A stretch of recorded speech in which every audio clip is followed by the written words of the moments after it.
বন্ধুরা, আমরা সবাই জীবনে কম বেশি ভুল করি। কিছু ভুল ছোট, আবার কিছু ভুল আমাদের পুরো জীবনটাকে এলোমেলো করে দিতে পারে।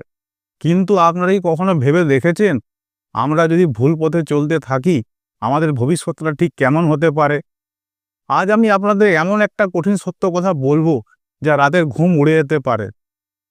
আমরা অজান্তে যেভাবে ভুল পথের দিকে এগোচ্ছি এবং এর ফল কি হতে পারে, তা নিয়েই আজকের আলোচনা। নমস্কার বন্ধুরা, ভিডিওর টাইটেল থাম্বনেল দেখে নিশ্চয়ই বুঝতে পেরেছেন আজ আমরা কি বিষয় নিয়ে কথা বলবো। ভিডিও শুরু করার আগে ছোট্ট একটা অনুরোধ, ভিডিওতে প্রথম এসে থাকলে চ্যানেলটি সাবস্ক্রাইব করবেন, লাইক করে আপনার জীবনের সমস্যাটা কি কমেন্ট করে জানাবেন। চলুন শুরু করি। দেখো বন্ধুরা, ভুল পথে গেলে শুরুতে সব সহজ লাগে। টাকা আসে, মানুষ আসে, মজা আসে, কিন্তু ধীরে ধীরে একটা জিনিস হারিয়ে যায়, সেটা হচ্ছে নিজের চোখে নিজের সম্মান। ভুল পথে গেলে ভবিষ্যৎ এমন হয়, রাতে ঘুম আসে না, কারোর উপরে বিশ্বাস করা যায় না, নিজের উপরই সন্দেহ জন্মায়। আর সবচাইতে কষ্টের বিষয় জানেন কি? আয়নার সামনে দাঁড়িয়ে নিজেকে মনে হয়, আমি কি এমন হওয়ার ছিলাম?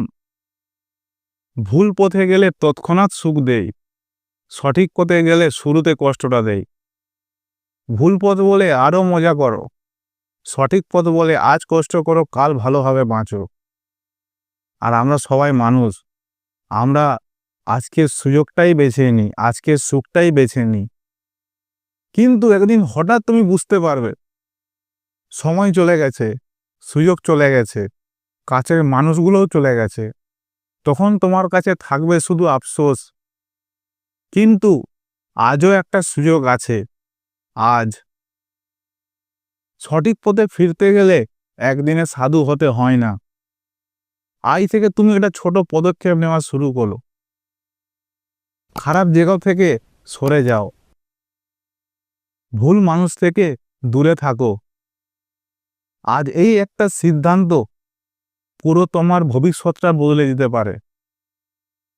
কারণ যে সব মানুষগুলো খারাপ বা ভুল পথে যায়, তারা খারাপ না, কিন্তু ভুল পথে থেকে যাওয়া মানুষগুলোই সবচাইতে বড় শত্রু। আজ যদি তুমি নিজেকে না ফেরাও, কাল তুমি নিজেকে প্রশ্ন করবে যে কাল আমি কেন ফিরলাম না। কারণ ভুল পথে গেলে তার পরিণাম কখনো ভালো হয় না। সঠিক পথে শুরুতে কষ্ট দেয়, কিন্তু পরে খুব ভালো জীবন যায়। আর সবার আগে ভুল পথে যাওয়ার আগে অন্তত নিজের বাড়ির কথা ভাববে, মা বা ভাই বোনদের কথা ভাববে, যে তাদের সম্মানটা কি হবে, আমার মা বাবার মাথা নিচু হয়ে যাবে সবার সামনে। তার কারণ ভুল পথ কখনো ঠিক না। সঠিক পথে রোজগার করো, সঠিক পথে থাকো, মাথা উঁচু করে বাঁচো, যাতে তোমার মা বা তোমার বাড়ির লোক তোমার উপরে গর্ব করে। হয়তো বেশি টাকা রোজগার করতে পারেনি, কিন্তু সম্মান আছে। এক একটা টাকা সম্মানে রোজগার করে। তোমার এখন যত বন্ধু বান্ধব আছে সবার সাথে ভিডিওটা শেয়ার করো। ভালো থাকো, সুস্থ থাকো, আবার দেখা হবে পরের ভিডিও টপ।